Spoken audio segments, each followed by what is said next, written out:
Hello and welcome to the Good Leader podcast. I'm Will Vanderhart. And I'm Will James. And we are delighted today to welcome film director Ben Caron to join us on the Good Leader podcast to talk about leadership in the creative world. Ben, it's brilliant to have you here. Hello. Great. Well, thank you. Yeah, this was fantastic. We've obviously known each other for a really long time, more than, I think, 25 years. We have. And I've been sort of journeying with you through that time. We have. I've become less kind of terrified of your success and seeing it sort of being overwhelming to this stage, and I feel like so privileged to have journeyed with you. If I sort of tentatively thought, is he going to get that nomination, is he going to get that award, what's the next thing, what's it feel like to be there? It's funny you say that. I don't really think about the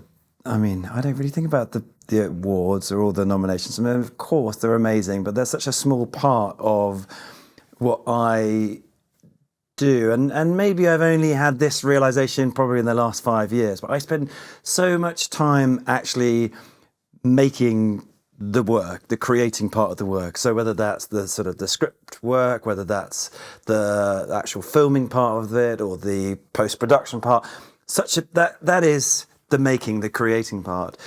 And then to put so much emphasis on the finished result can be quite, can be unhelpful, I think, for your own mental health, I guess. Okay. So I've come to the realization that actually the doing of it is the most important part. Yeah. And as long as I get to the end and I like what I've done, I know that sounds really selfish, and then put that out and put that out into the world. And of course, if other people love it, then great, because that means I get to make something else again. But to not try desperately, and I'm not saying I'm perfect at this, but desperately not to try to put too much emphasis on the result, but to love the making of it. And one of the things I'm really excited to hear a bit from you today, Ben, is that I know when you're a director that you hold this quite extraordinary position of having a really strong vision and an idea and something that you're working so hard to realise. Mm-hmm. But you also have to have this sort of magic ability to take a whole load of people with you on that journey and to keep their kind of creativity and autonomy and engagement and ideas alive. You're inviting them into an adventure where you don't 100% kind of know where you're going to go, but you also have this kind of burning idea of what you're hoping for. Can you tell us a little bit about your journey here so far? Where have been some kind of magic moments of you connecting with a wider group of people to create something, and kind of how the magic happens? That was really well put, by the way. I can't say that better myself. But if I reach back into my past and sort of think of those moments in my life where I go, that was a huge turning point. The first one was I was 17 years old and I was at school, and I struggled a little bit academically at school, and I've subsequently found out through my own son's diagnosis that I was dyslexic. But at the time, my school wasn't aware of that. I wasn't aware of that, and so struggled with that. What I did, though, was I threw myself at so many other things outside of academia. So I threw myself at performing arts, I threw myself at cadets, sport, everything I could go run at, I would sort of put my arms around. And I remember I went on this course it was a leadership course, 17 years old, and I was the one that was selected from the school. Someone actually made that decision for me, and we went to this place called Frimley, which I actually don't even know where that is. I should look that up. Somewhere near London, I think, for about 5 days with kids from all over the country that came down, and they were like Army cadets, they were Navy cadets, they were RAF, they were even, I think, Duke of Edinburgh. Anyway, the whole variety of 16, 17, 18-year-olds, I think. And over that week, we were set lots of different tasks within a group. And I remember on the very last day, there was a big challenge, and we had a senior officer who was in charge of 2 groups. And that officer had a real chance with not my group, but with the other group of winning this thing. And he said, I'm going to switch one of your team with one of his team that was going to win. It just so happened that he thought there was a weak person in that group and was going to switch it with one of the strong ones in the group. And I stood up to him and I said, you can't do that. How's that going to make those kids feel to switch him out from there? And he didn't do it. They didn't win. But at the end, when we had our evaluation, I remember going into a room, probably not too dissimilar to this, sitting down, and him telling me that, and this sounds like it's bragging, but it's not. He said, you have come in the top 2% of this entire cohort that have come here today. And for all these reasons. So someone told me that I showed leadership skills. I had never really thought about that as a 17-year-old. But coming here today, I've sort of reflected on that moment in my head going, okay, I have or shown some exhibited leadership skills in terms of, and I think back about motivating, galvanizing the group that I was with to get them through that week. So that was like, it was a big moment in my life where I thought, okay, there's something that someone has seen. I'm not entirely sure what it is, but it started something. So powerful as well, hearing that, at that age, standing up to the institution. Yeah. And I mean, obviously knowing you and being such dear friends for so long, I've seen your ability to do that, in a really benevolent way. And I guess looking at in this podcast, we're looking at leaders, lots of leaders working in all sorts of institutions, but big institutions like the church particularly. Yeah. You're working in an institution now with Hollywood or, with the BBC or, sort of independent film companies. And as a director, thinking about benevolently caring for your team. So it's lovely to hear the sort of roots of that, the ability to stand up. How do you marry those two things together, both working for institution and also challenging institution? How do we get the politic right? Being a good human. Okay. That's all I can. What is being a good human? I try and be a good human with my children. I try and be a good human with my friends and in the work environment. Yeah. And that you're constantly questioning what that is, but lead by example. Right. I guess is all I can hold on to. I am only as good as the people that surround me, and as a director, it's for me, it's about not allowing the ego to get in the way of that, and it's about being this huge filter for the most talented people for me to motivate, to inspire, and for all of us collectively to go over that finish line together. In terms of challenging the institutions, I mean, I'm as a filmmaker, I'm anti-establishment. Right. I am that by its very nature in terms of everything that I've almost did through school and afterwards. So I'm constantly pushing the status quo through the types of films that I make, the types of television I make. It's always pushing that status quo, pushing those, the sort of anything that's comfortable, challenging those ideas and those concepts. But I guess that's more the storytelling within the environment that I work in. I think there's been some really bad behaviour in the past. Thankfully, people have now found a voice in which they can talk about that and they're heard. I think it still goes on. So it takes people in my position to understand the privilege that they have and the power that I have, and to make sure that that you're not abusing that, and also to look out for other people in situations who are maybe being abused. So yeah, I take that really seriously, and I expect other people to do the same. Yeah, amazing. Oh, that's so good. The thing that really jumps out to me from your story about that camp is the power of walking into somebody else's faith in you. You know, if we can spend time in environments where our own confidence and the way that we see ourselves is disrupted and sort of improved by somebody else's positive regard of us, it's often so powerful and so transformative. And I wonder, how do you continue to do that? Where are the places where you continue to tap into kind of positive environments that help you keep growing and stretching yourself? I think that's really, really important, even hearing you there, and how much that has made, how it still does, how it continues to, how, you know, I grew up in a pub with in the Midlands with my sister. Neither of my parents went to university.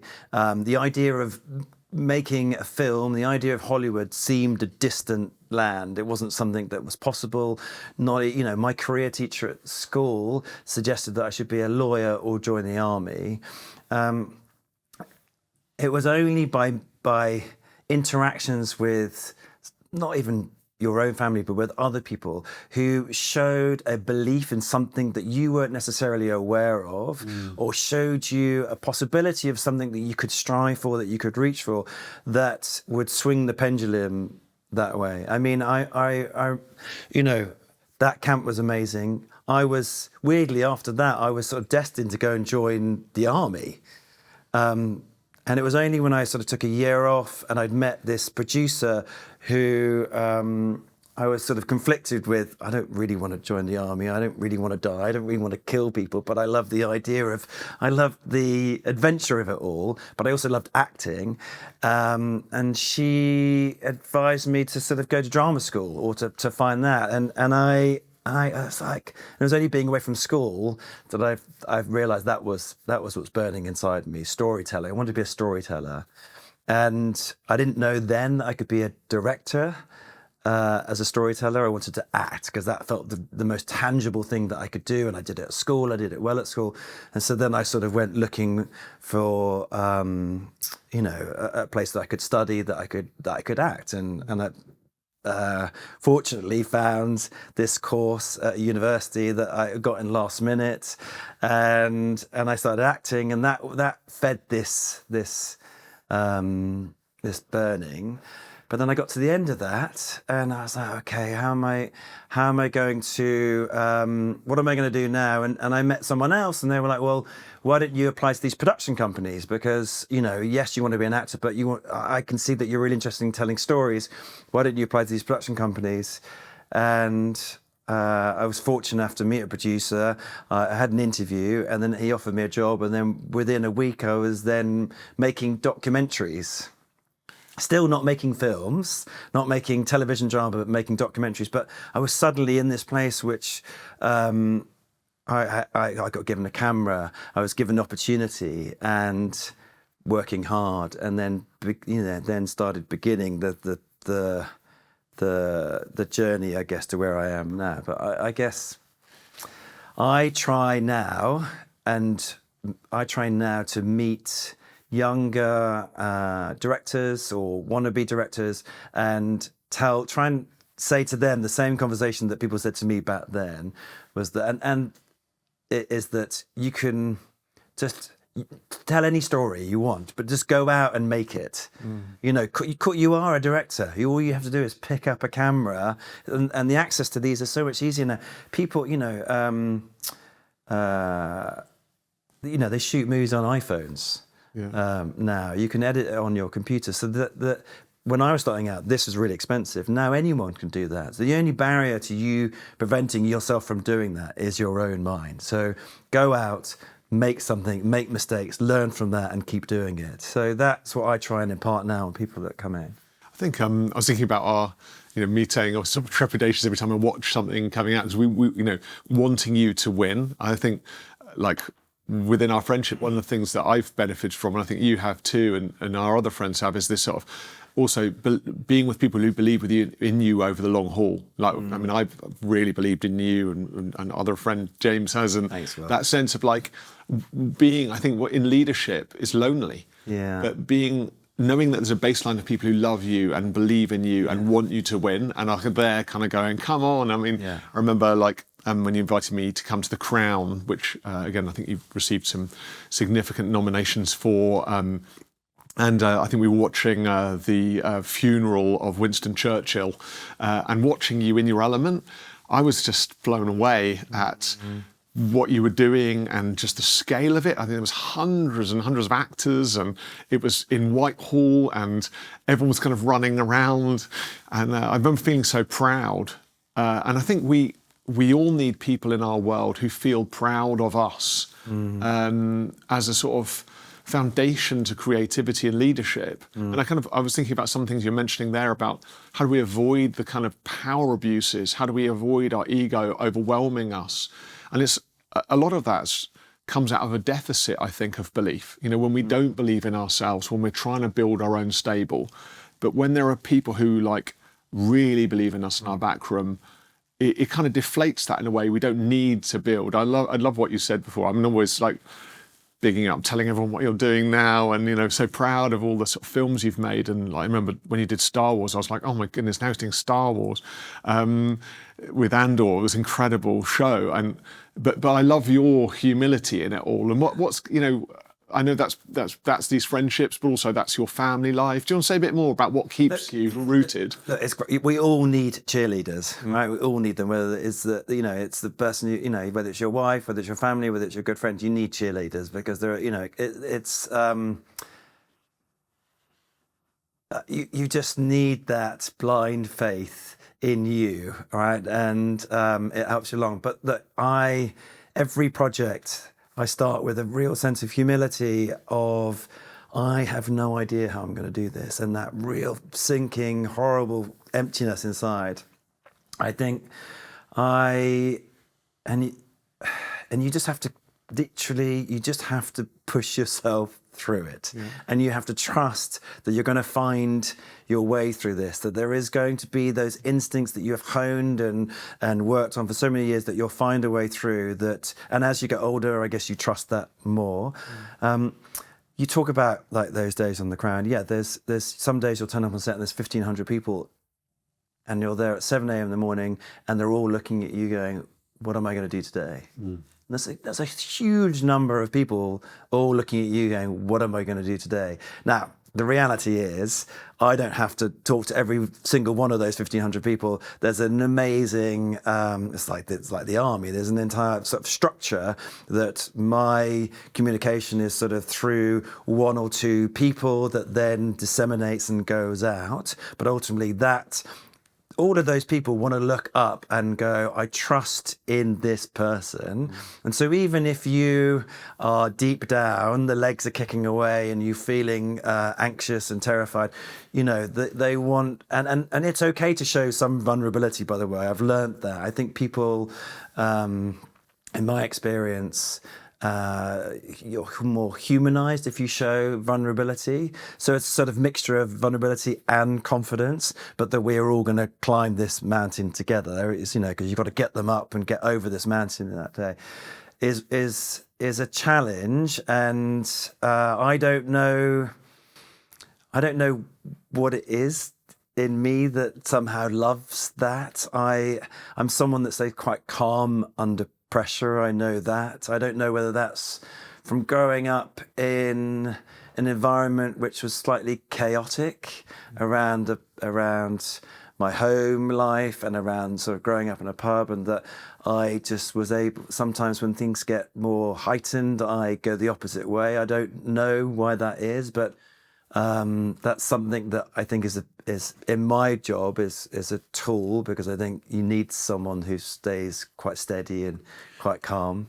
And in those times when you're under pressure, yeah, what do you think you kind of lean on? What kind of tools or strengths or qualities do you find yourself leaning on that have a creative impact on the people that you're working with? I mean, I can be, I don't know how to answer. I guess always being prepared is great, but sometimes saying, I don't know, and we're going to find this out together, because I don't have genuine, especially in this, you're investigating something. You are going out and exploring things. I call this thing a permission to fail, which means I give you, all of us, permission to fail in terms of what we are going to do. So that gets rid of any pressure of this idea of something being perfect. That doesn't exist. We make a decision, it's the right decision. We believe in that decision, we're going to go ahead with it. If the facts change, I can change my mind and we go, okay, that didn't quite work, but it doesn't matter, we're going to do this instead. So I just think that comes maybe with confidence and being able to take a moment to assess, not having to be pressurized by time. There's so much pressure of time when you're on a film set. You know, the producers are looking at you to go, are you going to finish this day? Because if we've got 1,500 people coming back tomorrow, that's going to cost me £500,000. You know, it's a lot of money. I as a director and, you know, producer have a responsibility to make sure. So you have to kind of park that to one side and believe that you are, you know, I've been here before, we're going to go through it. And you know what, if it does fall apart, that does happen. It reminds me of, you know, the Aviator Yeah. film, which I love, with Leonardo DiCaprio, and he's just there throwing all his money behind the project. Yeah.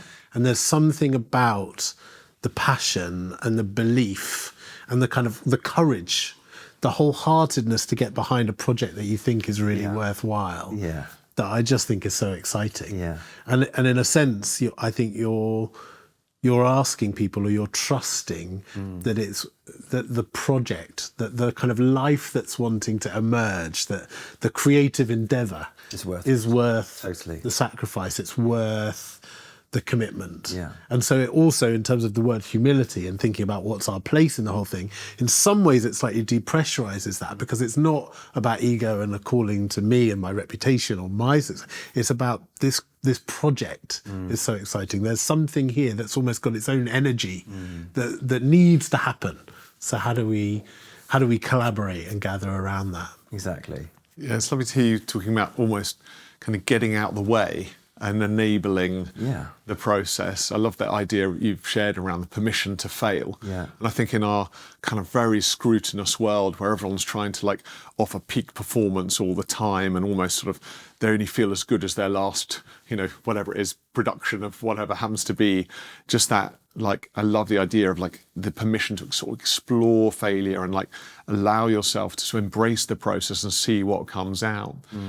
You've got a couple of films, obviously with Sharper was very successful with Julianne Moore and John Lithgow. That was a couple of years ago now. Just as we sort of close today, just say a bit about your current project, because you're doing something for Netflix, I think. So I'm making a Netflix movie called Night Always Comes, and that's with an actor who I met on The Crown called Vanessa Kirby. We loved working together. We've stayed in touch. We've been wanting to make a film together for a long time, and this book came across our desk called The Night Always Comes by Willie Vloughton. We developed it together into a script. We went out earlier this year and took it out to the market, and Netflix immediately snapped it up. And a week later, I was in Portland, Oregon, making this film. So it's all happened incredibly quickly, where I'm back now, we're in post-production, and with the hope, I guess, it might come out